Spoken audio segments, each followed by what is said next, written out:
इस चुनाव की एक और हॉट सीट जिसकी बहुत चर्चा है वो है हैदराबाद की सीट। वही हैदराबाद जो ओवैसी का गढ़ है, जिसे हर चुनाव में मान लिया जाता था कि यहां तो ओवैसी ही जीत रहे हैं। लेकिन इस बार ओवैसी के लिए मामला उतना आसान नहीं है जितना पिछले चुनावों में हुआ करता था। और ऐसा इसलिए क्योंकि ओवैसी के सामने बीजेपी ने एक मजबूत कैंडिडेट उतारा और अब कांग्रेस ने भी हैदराबाद में अपने पत्ते खोल दिए।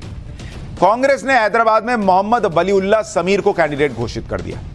यानी अगर आप देखें तो हैदराबाद में इस बार असदुद्दीन ओवैसी वर्सेस माधवीलता वर्सेस कांग्रेस के मोहम्मद वलीउल्लाह समीर का मुकाबला होने जा रहा है। यानी दो मुसलमान कैंडिडेट और बीच में माधवीलता बीजेपी की हिंदू कैंडिडेट। ऐसे में पहले यह कहा जा रहा था कि हैदराबाद में ओवैसी के सामने इस बार कांग्रेस अपना कैंडिडेट नहीं देगी, लेकिन कल कांग्रेस ने अपने कैंडिडेट का ऐलान कर दिया और इससे हैदराबाद का चुनावी मुकाबला बड़ा दिलचस्प हो गया। हैदराबाद में चौथे चरण के दौरान 13 मई को मतदान होगा और अभी से जो माहौल बनना शुरू हुआ है उससे सबसे ज्यादा टेंशन असदुद्दीन ओवैसी को ही हो रही होगी। दरअसल हैदराबाद के चुनावी मुकाबले में नया ट्विस्ट तब आया जब कांग्रेस ने तेलंगाना की 3 सीटों पर कैंडिडेट का ऐलान किया। हैदराबाद से मोहम्मद वलीउल्लाह समीर का नाम था इसमें। तो पहले लग रहा था कि भाई हैदराबाद से सुप्रीम कोर्ट के एक वकील को कांग्रेस टिकट दे सकती है। टेनिस प्लेयर सानिया मिर्जा का भी नाम चर्चा में चल रहा था कि हो सकता है सानिया मिर्जा को कांग्रेस उम्मीदवार बनाए। लेकिन आखिर में कांग्रेस ने हैदराबाद के स्थानीय नेता वलीउल्लाह समीर को टिकट दे दिया। वलीउल्लाह समीर हैदराबाद जिला कांग्रेस कमेटी के अध्यक्ष होने के साथ अल्पसंख्यक विभाग के चेयरमैन भी है। कांग्रेस ने हैदराबाद सीट से कैंडिडेट के तौर पर वलीउल्लाह समीर के नाम का ऐलान 24 अप्रैल यानी कल किया, लेकिन वलीउल्लाह समीर उसके एक दिन पहले ही 23 अप्रैल को ही अपना नामांकन दाखिल कर चुके थे। खबरें यह भी हैं कि तेलंगाना के सीएम रेवंत रेड्डी ने वलीउल्लाह से नामांकन भरने के लिए कहा था। खैर सच जो भी हो, अब हैदराबाद में तीनों प्रमुख पार्टियों ने अपने अपने कैंडिडेट उतार दिए। लेकिन आपको बताता हूं कि हैदराबाद में कांग्रेस कैंडिडेट के आने से ओवैसी की मुश्किल क्यों बढ़ गई और कितनी बढ़ गई। दरअसल कांग्रेस ने हैदराबाद के स्थानीय मुस्लिम नेता को टिकट दिया है। तो भाई स्थानीय है तो उसकी भी अपनी पहचान होगी, पकड़ होगी। हैदराबाद मुस्लिम बहुल सीट है और कांग्रेस भी मुस्लिम वोट पर दावा ठोक रही है। कांग्रेस की तरह हैदराबाद में बीआरएस का भी कोर वोटर मुसलमान है। मुस्लिम वोटों का बंटवारा होने से ओवैसी की परेशानी बढ़ सकती है, माधवीलता को फायदा हो सकता है। मुस्लिम वोट अगर बटा तो हैदराबाद में कुछ हैरान करने वाला नतीजा भी आ सकता है, क्योंकि हैदराबाद सीट पर मुस्लिम वोटर्स की संख्या निर्णायक है। अगर मैं आपको हैदराबाद सीट का समीकरण बताऊं जहां से ओवैसी लड़ते हैं, आप देखिए वहां मुसलमान वोट कितना बड़ा फैक्टर है। हैदराबाद के अगर आप अंदर देखेंगे, मुस्लिम वोटर जो है वो हैदराबाद की सीट पर 60% मुस्लिम वोटर है, बहुत 60%। हिंदू वोटर जो है वो 35% है, 35%। और एससी एसटी जो है उसको अगर आप मिला दीजिए, एससी एसटी, तो ये जो है वो करीब 5% के आसपास बैठते हैं। अब ये मुस्लिम वोट अगर बट गया तो भैया ओवैसी जी के लिए मुश्किल हो सकती है। हैदराबाद का मुस्लिम वोटर ओवैसी को भर भर के वोट देता रहा है, लेकिन पिछले कुछ सालों से हैदराबाद में एआईएमआईएम का वोट शेयर में गिरावट आई है। और यह गिरावट छोटी मोटी नहीं है, पिछले 5 साल में 16% वोट शेयर गिरा है।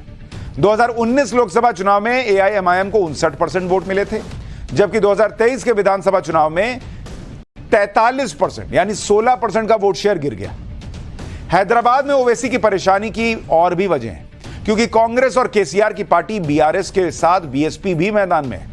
2019 लोकसभा चुनाव में कांग्रेस और बीआरएस को मिलाकर लगभग 13% वोट आए थे। 2023 विधानसभा चुनाव में जीत के बाद कांग्रेस हैदराबाद में मजबूत हुई है। इस बार बीआरएस और बीएसपी का गठबंधन है और हैदराबाद सीट बीएसपी के हिस्से में आई है। जितने ज्यादा वोट बीआरएस प्लस बीएसपी को मिलेंगे, कांग्रेस को मिलेंगे, उतना ही नुकसान ओवैसी को होगा। इसके अलावा हैदराबाद में करीब 48% महिला वोटर्स भी हैं। 3 तलाक का मुद्दा उठाकर माधवीलता मुस्लिम महिलाओं में लोकप्रिय हो चुकी है।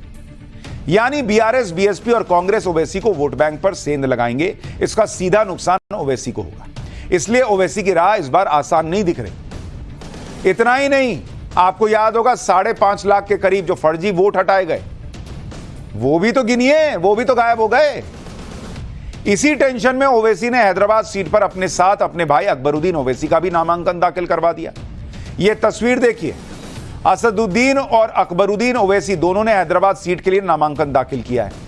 ओवैसी को टेंशन इस बात की है कि कहीं उनका नामांकन रद्द ना हो जाए या फिर कोई और बात ना हो जाए, इसलिए अकबरुद्दीन ओवैसी से भी नामांकन भरवा दिया कि कहीं मेरा गलती से नामांकन खारिज हुआ तो तुम लड़ लेना भाई। इससे हैदराबाद की सीट AIMIM के कब्जे से निकलने ना पाए, यह प्रयास हो रहा है। सबसे खास बात यह है कि इस बार लोकसभा चुनाव में हैदराबाद के हालात पहले वाले नहीं है, क्योंकि इस बार समीकरण पहले जैसे नहीं है। यह बात ओवैसी जानते हैं और इस बार एक एक वोट की कीमत है, क्योंकि हैदराबाद जिले की वोटर लिस्ट से 5,41,000 वोटर फर्जी वोटर हटा दिए गए। इनमें से कुछ का निधन हो गया, कुछ दूसरी जगह चले गए और बाकी फर्जी वोटर हटाए। वैसे तो 2014 और 2019 में हैदराबाद में कांग्रेस को सिर्फ 50,000 के करीब वोट मिले थे, लेकिन अब 5.5 लाख वोटर हटने से कांग्रेस के 50,000 वोट भी बहुत महत्वपूर्ण हो गए, क्योंकि बड़ी संख्या में वोटर लिस्ट से बोगस वोटर के हटने से हैदराबाद में क्लोज फाइट होगी। इसके अलावा 2023 विधानसभा चुनाव में जीत के बाद कांग्रेस पहले से मजबूत हुई है। पहले सत्ता में नहीं थी, अब कांग्रेस वहां सत्ता में है, इसका मतलब उसको वोट पड़ा है। उधर बीजेपी ने भी हैदराबाद में माधवी लता जैसा मजबूत कैंडिडेट उतारा हुआ है। माधवी लता को मुस्लिम महिलाओं का समर्थन मिल रहा है, कहा जा रहा है, जिससे ओवैसी और तनाव में होंगे। आप माधवी लता को भी देखिए, जो पूरे कॉन्फिडेंस के साथ चुनाव प्रचार कर रही है। माधवी लता की बातों से लगता ही नहीं कि उन्हें कोई टेंशन है। माधवी लता हैदराबाद में रोड शो निकाल रही है, हवा में धनुष पर तीर चढ़ाकर चलाने की एक्टिंग कर रही है, लोगों से मिल रही है। कल ही माधवी लता ने अपना नामांकन दाखिल किया।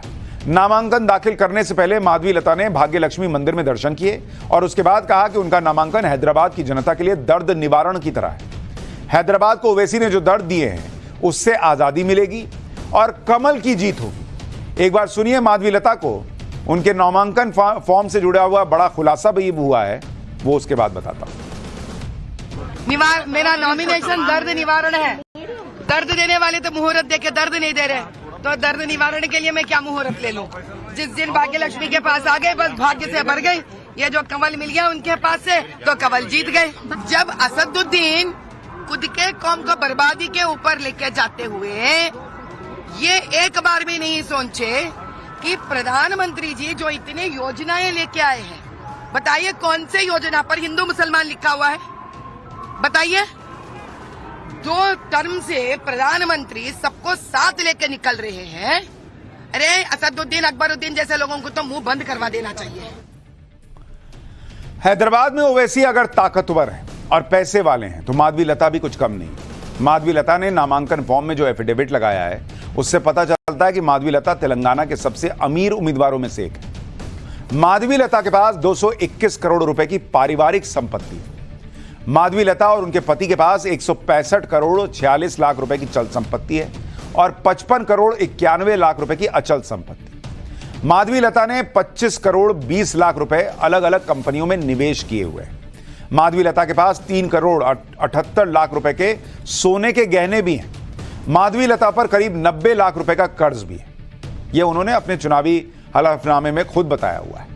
लेकिन पैसा कितना है चुनाव में यह इंपॉर्टेंट नहीं है, वोट कितना है ये इंपॉर्टेंट है। और वो वोट हैदराबाद में किसको पड़ेगा ये जल्द पता चल जाएगा। पाठशाला में अब अगली क्लास। बंगाल में वोटिंग से पहले ऐसा क्या हुआ कि ममता बनर्जी का पारा हाई है। बीजेपी इंडी गठबंधन दोनों से नाराज ममता का अब नया दुश्मन कौन आ गया भाई?